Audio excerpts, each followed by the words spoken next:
Si tu as déjà présenté un produit à des gens, tu vas te rendre compte que l'une des premières remarques, c'est pas: «Waouh, c'est génial» ou «Waouh, c'est nul», c'est, «Je crois pas que ça a déjà été fait». Et ça, ce truc-là, mais c'est imparable. C'est-à-dire que les gens partent du principe qu'il faut vraiment que tu arrives avec un produit, avec une idée neuve, quelque chose qui va révolutionner le monde, sinon tu pas le droit de lancer quelque chose. Et pourtant, des gens ont fait des fortunes avec des hamburgers, avec des voitures. Regarde Tesla, ils ont sorti des voitures électriques. Ils n'ont pas inventé les voitures, ils n'ont pas inventé les voitures électriques.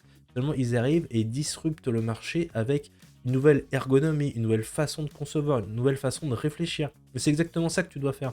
C'est te dire, est-ce qu'il y a des concepts qui existent actuellement que je vais pouvoir complètement revoir? Regarde par exemple les banques, la façon dont c'est vieux, leurs sites sont pourris, leurs sites mobiles sont pourris. Tu as des nouveaux acteurs qui arrivent comme Trade Republic, qui arrivent avec des nouvelles ergonomies pensées beaucoup plus simples, et ça plaît à un nouveau public.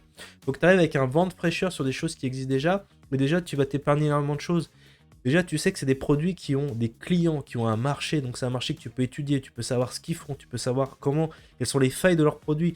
Donc, tu peux recréer un produit différent en t'inspirant de leurs bonnes pratiques et en faisant mieux que ce qu'ils font actuellement. Et tu vas pouvoir en plus cibler plus facilement leurs clients parce que c'est des grosses boîtes ou des boîtes déjà établies. Donc en fait, c'est beaucoup plus simple pour toi de créer quelque chose sur de l'existant et c'est beaucoup plus profitable que de créer quelque chose de tout nouveau sur lequel tu vas devoir dépenser énormément d'argent pour faire connaître, pour faire comprendre le concept. Et donc tu as tout à y gagner à faire un concept existant en mieux que de créer quelque chose de tout nouveau et de vraiment te casser les dents et l'argent. Et donc vraiment, en termes de temps, d'argent et en termes de perspective économique, il faut vraiment que tu réfléchisses comme ça, de te dire qu'est-ce que je peux améliorer et tu vas aller beaucoup plus vite.